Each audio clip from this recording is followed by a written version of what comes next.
கனவு காண அனைவருக்கும் உரிமை உண்டு என்றாலும் தமிழ்நாட்டில் தாமரை மலரவே மலராது என்று திமுக துணை பொதுச் செயலாளரும் எம்பியுமான கனிமொழி தெரிவித்துள்ளார். சென்னை திருவொற்றியூர் திமுக முன்னாள் எம்எல்ஏ பழனிசாமி இல்ல திருமண விழாவில் பங்கேற்ற பின் செய்தியாளர்களை சந்தித்தார்.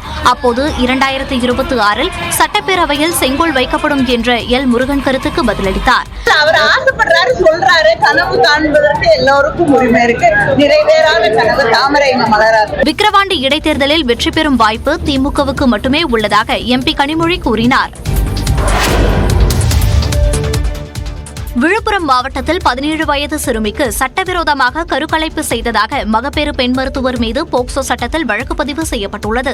திருவண்ணாமலை மாவட்டத்தைச் சேர்ந்த 17 வயது சிறுமியை காதலிப்பதாக கூறி தருமபுரி மாவட்டத்தைச் சேர்ந்த சதீஷ் என்பவர் பலமுறை பாலியல் வன்கொடுமை செய்ததாக கூறப்படுகிறது. இதனால் சிறுமி கர்ப்பமான நிலையில் சதீஷ் தனது உறவினரின் உதவியோடு கருவை கலைக்க செஞ்சியைச் சேர்ந்த மகப்பேறு மருத்துவர் கலாஸ்ரீயை நாடியதாக தெரிகிறது. இந்த நிலையில் கடந்த வாரம் தனது வீட்டில் வைத்து மருத்துவர் கலாஸ்ரீ சிறுமிக்கு கருக்கலைப்பு செய்ததாக கூறப்படுகிறது.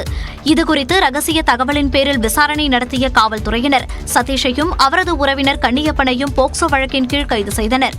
இதனையடுத்து தலைமறைவாக உள்ள மருத்துவர் கலாஸ்ரீயை தேடி வருகின்றனர். ஆம்ஸ்ட்ராங் கொலை வழக்கில் தனக்கு சந்தேகம் உள்ளதாக நாம் தமிழர் கட்சி தலைமை ஒருங்கிணைப்பாளர் சீமான் தெரிவித்துள்ளார். சென்னையில் ஆம்ஸ்ட்ராங் உடலுக்கு சீமான் நேரில் அஞ்சலி செலுத்தினார். பின்னர் நியூஸ் 18 தமிழ்நாடுக்கு பேட்டியளித்த அவர் சரணடைந்தவர்களை விசாரிக்காமல் உடனே ஏன் காவல்துறையினர் சிறையில் அடைத்தார்கள் என்று கேள்வி எழுப்பினார். உண்மையான கொலையாளிகளா அவங்க அப்படிங்கிற ஐயம் வருது. ஏன்னா நீங்க கொஞ்ச நேரத்தில் போய் சரணடைஞ்சாங்க, நீங்க யாரையும் பிடிச்சு கைது பண்ணல. அப்படியே சரணடைஞ்ச கைதிகளை நீங்க அவர்களை குற்றவாளிகள் அவங்களா எடுத்துட்டு வந்து சவுக்கு சங்கருக்கு 15 நாள் கஸ்டடி எடுத்து விசாரிக்கிற நீங்க ஒரு கொலை குற்றவாளியை தூக்கிட்டு வந்து வச்சு விசாரிக்கணும்ல. ஏன் கொன்ன? ஆம்ஸ்ட்ராங்கும் உனக்கு என்ன பிரச்சனை? யாரு சொல்லி கொன்னீங்க? ஏன்னா இவனுக்கு அதுக்கும் சம்பந்தம் இல்லை, யாரோ ஒருத்தன் சொல்லிட்டான். அவன் யாரு? எதுவுமே வெளியில தெரியல. தலித் தலைவர்களுக்கு காவல்துறையினர் பாதுகாப்பு அளிக்க வேண்டும் என்று காங்கிரஸ் கமிட்டி தமிழ்நாடு தலைவர் செல்வ பெருந்தகை தெரிவித்துள்ளார். ஆம்ஸ்ட்ராங் உடலுக்கு அஞ்சலி செலுத்திய பின்னர் மேடையில் பேசிய அவர், தலைநகரில் உள்ள ஒரு கட்சியின் மாநில தலைவருக்கே இந்த நிலைமை என்றால் கிராமங்களில் இருக்கக்கூடிய தலித் தலைவர்களின் நிலையை யோசித்து பார்க்க வேண்டும் என்றார். தலித் மக்களுக்கும் அதனுடைய தலைவர்களுக்கும் நீங்கள் பாதுகாப்பு அளிக்க வேண்டும். கிராமங்களிலே தன்னுடைய உரிமைகளுக்காக போராடுகின்ற இளைஞர்களுக்கு பாதுகாப்பு வழங்க வேண்டும். ஆம்ஸ்ட்ராங் படுகொலை போன்ற சம்பவங்களை தடுக்க தமிழ்நாடு அரசு நடவடிக்கை எடுக்க வேண்டும் என்று திருவள்ளூர் தொகுதி எம்பி சசிகாந்த் செந்தில் கோரிக்கை விடுத்துள்ளார். பூமியை நோக்கி எரிக்கல் ஒன்று வேகமாக வரும் நிலையில் அதனால் பூமிக்கு ஆபத்தா? இது தொடர்பாக விண்வெளி ஆராய்ச்சியாளர்கள் கூறுவது என்ன என்பதை இந்த தொகுப்பில் பார்க்கலாம்.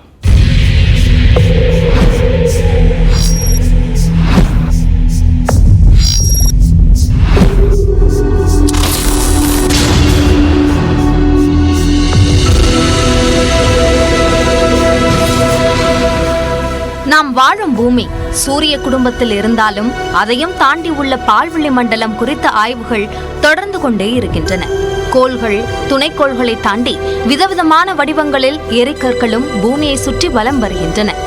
அதில் சுமார் 4700 எரிக்கற்கள் பூமிக்கு ஆபத்தை ஏற்படுத்தக்கூடியவை என கண்டறியப்பட்டுள்ளன. அப்படி ஒரு எரிக்கல் கடந்த 1908ஆம் ஆண்டு ஒருங்கிணைந்த ரஷ்யாவின் சைபீரியா பகுதியில் விழுந்தது. 300 அடி அகலமுடைய அந்த எரிக்கல் ஏற்படுத்திய பாதிப்பு கொஞ்ச நஞ்சமல்ல. 100 சதுர கிலோமீட்டரில் உள்ள பைன்மர காடுகள் உட்பட 5 லட்சம் ஏக்கர் பகுதி அப்படியே தரைமட்டமாகின.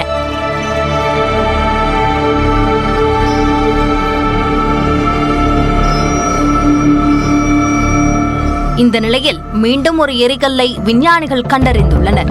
கடந்த 2004ஆம் ஆண்டு அரிசோனாவில் ஆராய்ச்சியில் ஈடுபட்டிருந்த விஞ்ஞானிகள் பூமிக்கு ஆபத்தை தரும் ஓர் எரிகல் புவியின் சுற்றுவட்ட பாதைக்கு இணையாக சுற்றி வருவதை கண்டறிந்தனர்.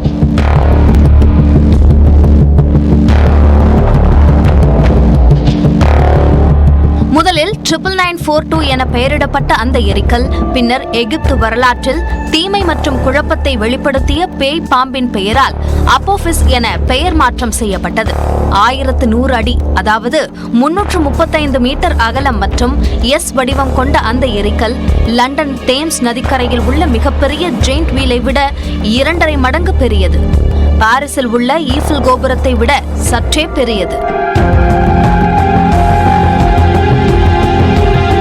இந்த அப்போபிஸ் எரிக்கல் 2029ஆம் ஆண்டு ஏப்ரல் 13ஆம் தேதி பூமியை தாக்கும் என்று முதலில் கணிக்கப்பட்டது. எனினும் தொடர் ஆய்வுகளில் அப்போபிஸால் பூமிக்கு பாதிப்பில்லை என நாசா விஞ்ஞானிகள் கண்டறிந்துள்ளனர். குறிப்பிட்ட நாளில் பூமிக்கு அருகில், அதாவது 20,000 கிலோமீட்டர் தொலைவில் கடந்து செல்லும் என கூறப்படுகிறது. அப்படி செல்லும் போது அதனை ஆஸ்திரேலியா, தெற்காசியா, தெற்கு ஐரோப்பா ஆகிய நாடுகளில் வசிப்போர் வெறும் கண்களால் பார்க்க முடியும் என்றும் விஞ்ஞானிகள் கூறுகின்றனர். 2029 பூமிக்கு அருகே வரும் அப்போபிஸ் 2036 மீண்டும் அருகே வரும் என நம்பப்படுகிறது. அப்போதும் பூமிக்கு ஆபத்து இல்லை என்று கூறும் விஞ்ஞானிகள் 2068 ஆண்டில் லேசான பாதிப்பை ஏற்படுத்தலாம் என்றும் கூறுகின்றனர்.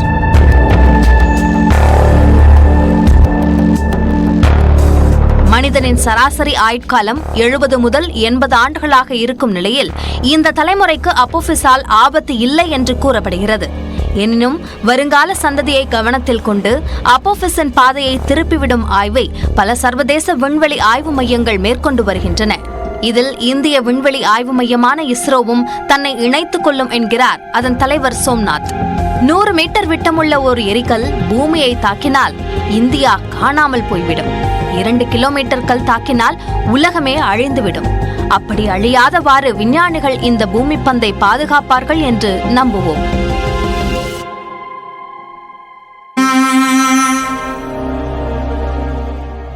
பகுஜன் சமாஜ் கட்சியின் மாநில தலைவர் ஆம்ஸ்ட்ராங்கின் இறுதி ஊர்வலம் பெரம்பூரிலிருந்து மாலை 4:35 மணி அளவில் தொடங்கிய நிலையில் தற்போது மாதாவரம் பகுதியை அடைந்துள்ளது.